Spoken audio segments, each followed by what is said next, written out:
Yo, what's going on, guys? This is Willie with the Right From Wrong podcast. Got another special guest today. Chris Dickerson is going to be joining us, another sub-2 member of community member, family member. He had the pleasure of me having on this podcast earlier, man. So we're just going to do it a favor. Learn a little about Chris today, man. We're going to bring in Chris right now. Yo, what's going on, man? Hey, what's going on? Chilling. Good to be here. Pleasure to have you, my friend. Let me straighten this out for myself right quick. Cool, man. Well, let me start off by just kind of introducing yourself a little bit, my friend.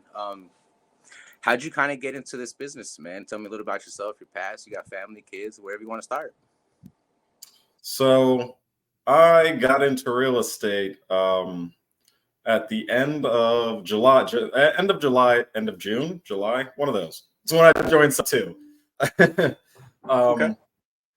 I was studying for a little bit, about a month longer, on bigger pockets after I had a bad landlord, and we went back and forth on an issue.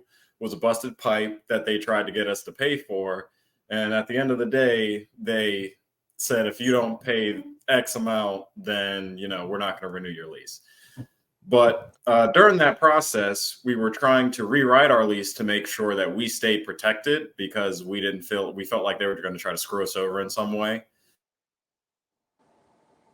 And when we did it, we wrote in a little clause that said, hey, if you're going to sell the house, then we get first dibs. And when they saw that, they went, well, hey, we don't really want to do this anymore. It's not working. So do you want to buy it? And we were like, is this a good idea? So my girlfriend contacted one of her friends who actually owns a couple rental properties. And he, sat with us for a little bit. He looked at the comps online. He was like, no, it's probably not a good idea to buy this.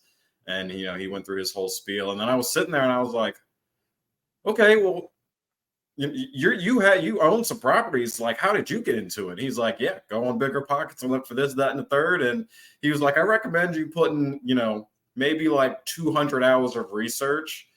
And I was like, okay, yeah, sure.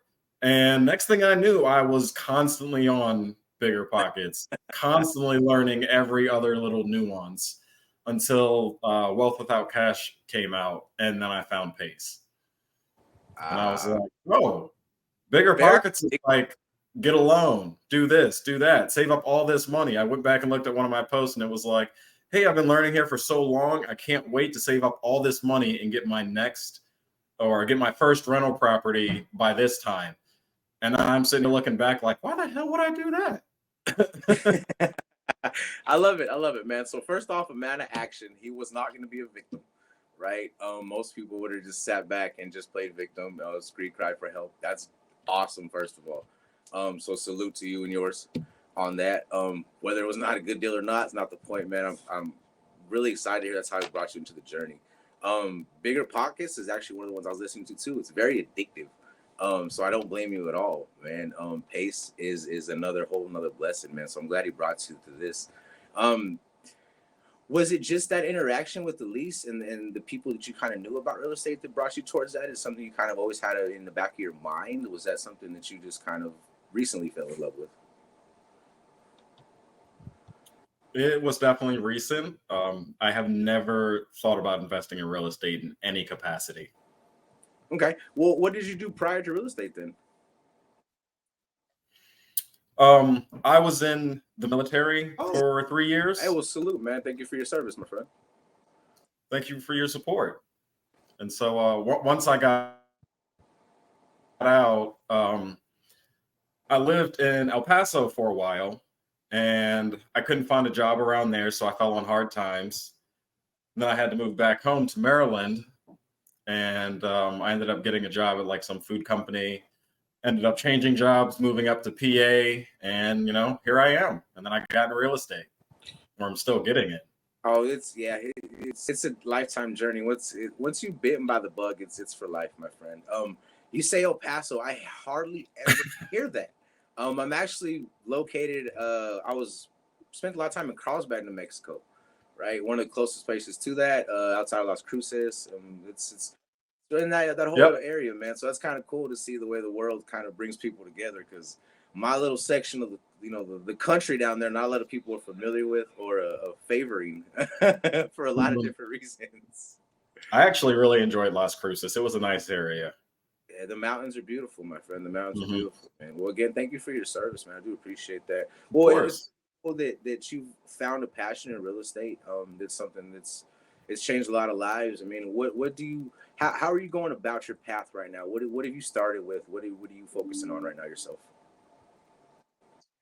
So right now, I've done a lot of studying, and I'm transitioning to more of lead generation and working on cold calling sellers, working direct to sellers. Agent seems like a good way to go, but it is, I'm sure, a different dynamic. So I'd rather, get the feel down of actually getting out there and talking to people, which is something I've never done before. And then, once I get a feel for that, then we can branch off into other directions. Having done both, I can definitely say direct to seller will sharpen your sword a lot faster than direct to agent ever will. With that being said, you said you do a lot of cold calling. How do you go about your cold calling? You sitting there one by one, or So, yeah, I used to do it one by one. I probably did it that way for about 2 weeks, and then I was fed up. When I went to my first sub two meetup, they we pretty much sat down. They were like, "Cool, so this is what we're gonna do." Handed us all call sheets and said, "Okay, go ahead and start making calls." And I was like, "Me? You want me to call?" But I sat down and started calling. I could probably get through 20 to 40 in like 2 hours or so, but it's painful, honestly. And there's a lot of no's. I hear about a lot of angry people, but I don't get too many of those. But I've now switched to using a dialer. And what that does is you get, 8 to 10 numbers that you have to buy, and you can have them set for the specific area code that you're calling in. So if you wanted to call in, Texas and I'm in PA, then I would change my numbers, or I would buy numbers that have a Texas area code. This way people are more likely to answer the phone instead of having like, a North Carolina number or like Wisconsin number calling. yeah, okay, So yeah, more locally, more likely to get some more volume. Makes perfect sense, man. I was gonna ask you right. about. I've done some cold calling, like I said, so I've had some crazy sellers. You said you didn't deal with a lot of angry ones. I'm happy for you on that part. I hope it stays that way as long as it can. Have you had any kind of crazy calls? Any kind of wild people? I mean, any kind of stories from the cold calls you have had yet? Um I had this one woman that I called, and I think she was down in Florida. And God, what did she say to me? I asked her about the house, and she's like, and first I thought she was like getting defensive and like, getting a little edgy with me. And she was like, you're calling from you're calling Florida on a Pennsylvania number. And I was like, well, yeah, I'm an investor. It's actually pretty common for us to, invest all over the place. And she was like, oh yeah, I've got some investors in my family, this, that, and the third. And so we could just get to, talking about investing for like a good 20 minutes. And then, so I'm like, okay, cool. Let me try to get on to my next calls here.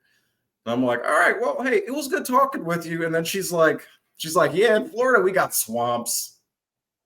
Nothing else. In Florida we got swamps. And I'm like, okay, that's great. I don't know what you want me to do about that, but I'm like, okay, well, hey, I gotta get. And then she's like, so out here in Florida, how's the weed down there in PA? And I was like, ma'am. Oh, She was like, me and my husband got medical cards, and let me tell you, it's amazing. And I was like, you are living a high life right now, aren't you? literally, literally. Uh, Oh, she there's was a nice woman though. yeah, you'll come across the craziest people, man, and it's like they say, the door knocking, the cold calling, and all that whole journey itself is like 4 years of business school wrapped into a couple months, man, because Oh you yeah. will deal with all walks of life, and cold calling is not for everybody, so I salute you on that one, for sure. It takes a lot of guts to just pick up that phone and call a stranger. And I hope you inspire more people to do that, because we need more people like you, to be able to do that and bring us the leads, man. But that's obviously not what you want to do forever. Where does Chris see himself in the next 2-3 years? The next 2 or 3 years, um, I would definitely like to have branched out into at least one other market and have hired someone to do the cold calling for me. That way, I have a lot of downtime at my W-2. I work in a warehouse doing shipping and receiving. So when things are slow, there are times when I'm like, okay, I could literally be calling sellers or doing anything else right now than just sitting here at my desk.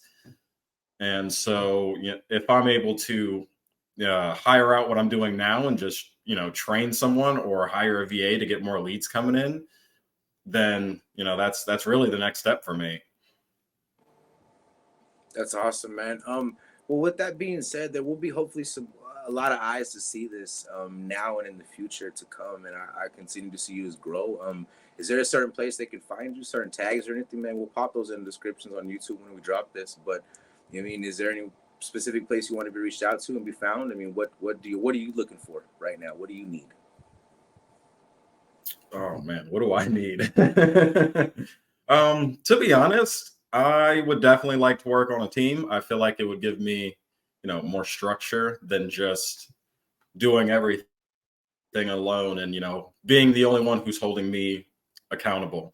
It's not that I can't hold myself accountable. It's just that it's easier if there's other people relying on you to get this done.